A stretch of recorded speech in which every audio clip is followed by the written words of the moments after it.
Hi, my name is Noah, and welcome to Florida Focus, where politics, culture, and a biblical worldview collide. Today, we're continuing our four-part series about a biblical worldview, and we're talking about logic and science and how it cannot exist outside of the parameters of a biblical worldview. Today on Florida Focus.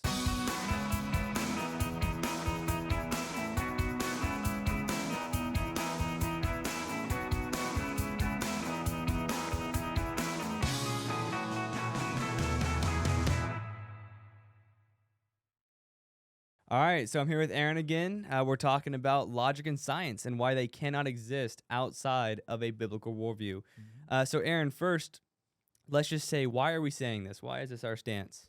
Yeah, so going back to the foundations of it, Noah, I think we would maintain from a biblical worldview perspective that science and logic are much more than just objects of study themselves. They are actually a reflection of the character of God. And I would maintain they are inextricably linked to the nature of God in ways that you cannot explain in a humanistic worldview or an atheistic worldview or an Eastern mysticism worldview.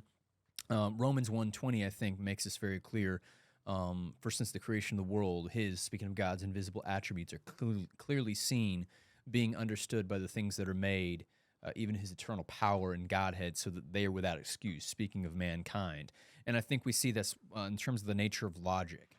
For instance, like the law of non-contradiction, the idea that, of mathematics, 2 plus 2 equals 4. For instance, when you look at like the laws of logic or the laws of science, some of the unique factors, they are universal. You can't. I mean, you can go to the deepest, darkest corners of Africa, and 2 plus 2 still equals 4. Right. Right. You could go. They are. They are.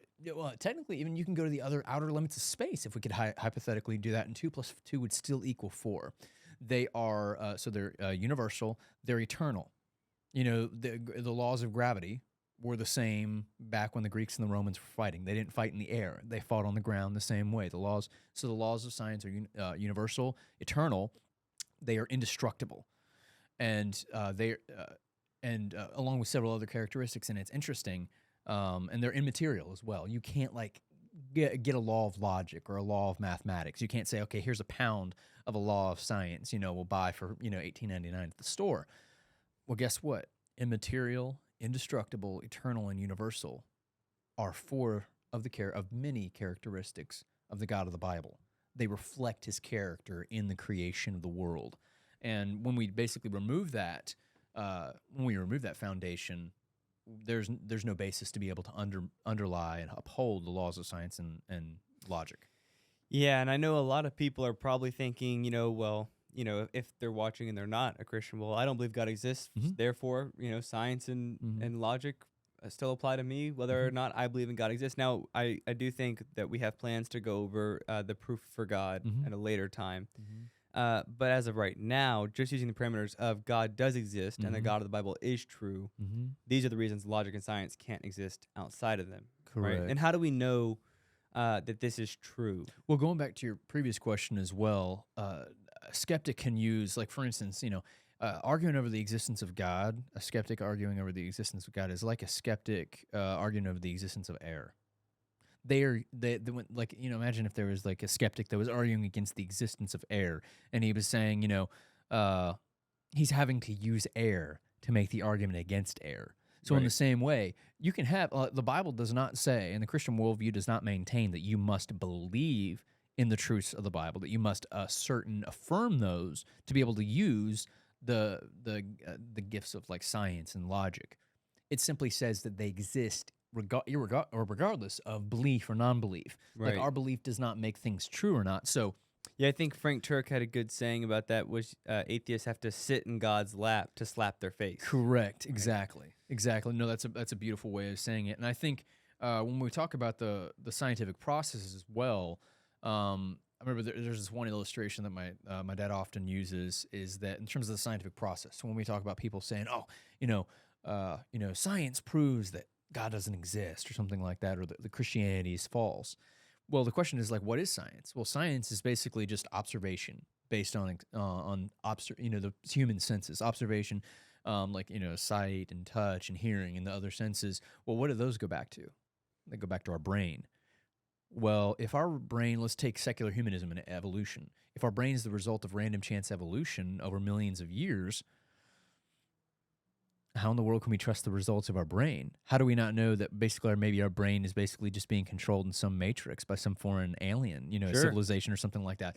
Or if we use like, Eastern mysticism, that says that our brains are an illusion. Well, how in the world are we supposed to trust the observations of our brain through science if our brains are the result of an illusion? Which would go back to the self-defeating statement. Correct. If you're saying everything's an illusion, including your brain, then your brain gives you the ability to know that, then that statement alone would be an illusion. Yeah, exactly. Right? So if our brains are the result of a special creation by Almighty God, then we do have a reason to trust our brains. Not completely, because in the Christian worldview, we have the concept, the reality of the fall of mankind into sin, to where our minds have been tainted to some extent, so we can't trust our brains completely over the Word of God, but we can have firm reliability in their accuracy. Your ability to reason. Because of the special creation by God. Right. So now a lot of people will, again, another argument would be, well, what about miracles? They defy logic and science, and they are riddled throughout the Bible. So that's an excellent question. The issue is I think we have a wrong understanding, and I think we've allowed our culture to influence the church on our view of God. We are not talking about the old man in the sky basically raining down presents on us, almost like the glorified Santa Claus in the sky. It's not the God of the Bible. So not a white robe, not a big white beard? Yeah, no, sorry. God is the creator of the universe. Like, if we accept the Christian worldview's presuppositions, he's the one that created every atom in every single human being on planet Earth. He's the one that created every single star in the entire galaxy. Trillions upon trillions upon trillions of stars, and he calls them all by name. He's the one who is... So basically, when we talk about the laws of nature, those are the ways that God normally upholds things. Those are the ways since the creation of the world, God is normally upholding things through patterns and such. Right. He has every right as creator of the universe to be able to exceed or supersede those laws temporarily in situations what we call miracles. Because again, if we're understanding the God of the Bible correctly, he is way bigger than our little boxes that we can put him in. And I think the words of Paul, but standing before King Agrippa when he was on trial, talking about the resurrection of Jesus Christ, is one example of a supernatural event. I think Paul said it pretty bluntly. He was like, why is it incredible to you guys that God raises the dead? And I'm paraphrasing on that. I think to further paraphrase Paul, it's almost like, guys, if he can create the universe, like resurrecting a few like a dead man's cells is like pocket change to God. Right. Yeah, he's the one who put them in place. He has the right to suspend them. Correct. So now, we were talking a little earlier. We're talking about how the scientific process only works in a biblical worldview, right? Do you want to expand on that a little bit? Yeah. Well, so in terms of the scientific process, this I think it was Johannes Kepler, who was one of the founding fathers of astronomy. He and many of the other founders of science, whether it's Carlos Linnaeus or Galileo, and many of these others were actually Isaac Newton. They were solid, avowed Bible-believing Christians. Right. They were the ones. Yeah. In Johannes Kepler's words, science was actually thinking God's thoughts after him. They were really trying to explore the creation of God, and that was the founding of the whole.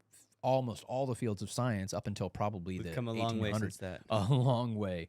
But to go off of that too, one of the interesting things is, like, going off our previous point, in a secular humanistic worldview, if science is the only basis that we can be able to know truth, and the only way that we're using the scientific method is through our brains, we come across the problem that David Hume, who's a skeptic and an empiricist, who basically acknowledged. He said, I have no real way of knowing whether the world inside my brain that I'm seeing through my senses accurately reflects the world outside that really exists. And that really is the logical conclusion of a secularist or a humanist or a Eastern mystic person or any of those individuals. They have no way of knowing that what is being corresponded in their brain. They have no trust in their brain. I mean, it's like one person kind of put it in this way, that basically an atheist trying to say that he can trust his brain to be able to understand the world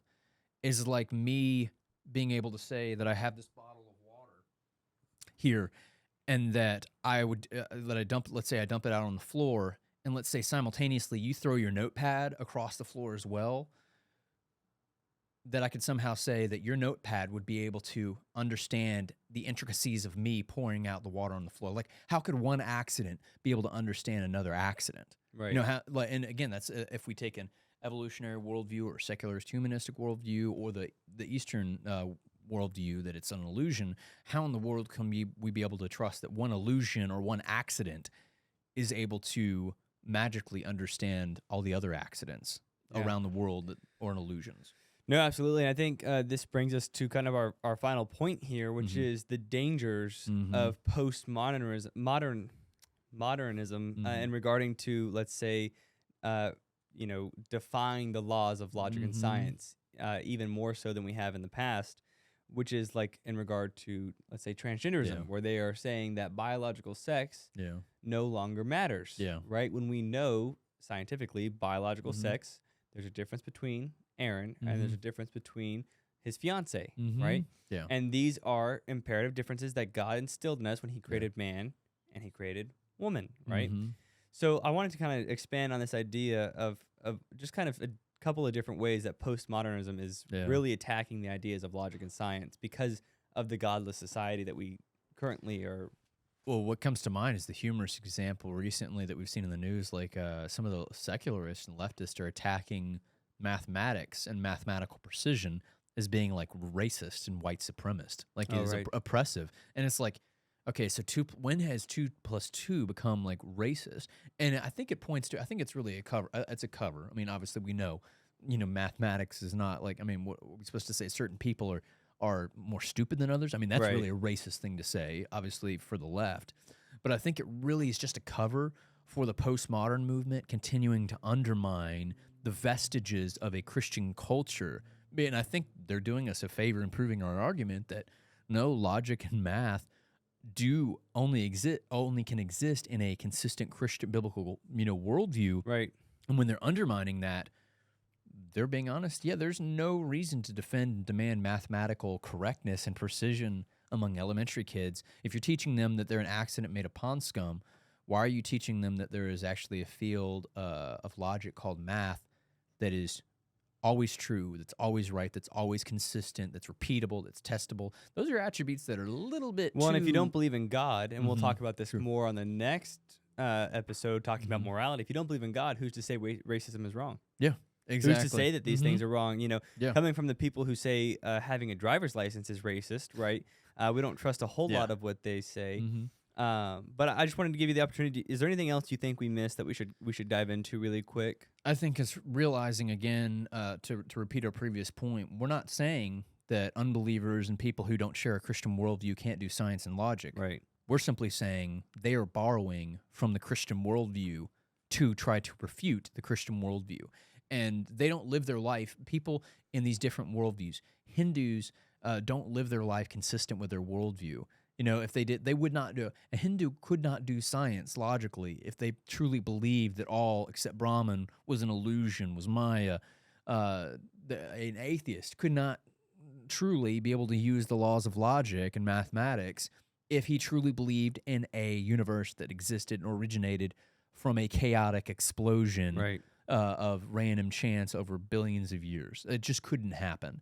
So again, we're not saying that secularists and atheists and those outside of a Christian worldview. We're just saying you have to sit in God's lap to slap his face. Exactly. Exactly. So on the next episode, we're going to be talking about morality and how no morality exists outside of God and outside of a biblical worldview. So we look forward to having that conversation. Thank you so much for tuning in today on Florida Focus. Take care.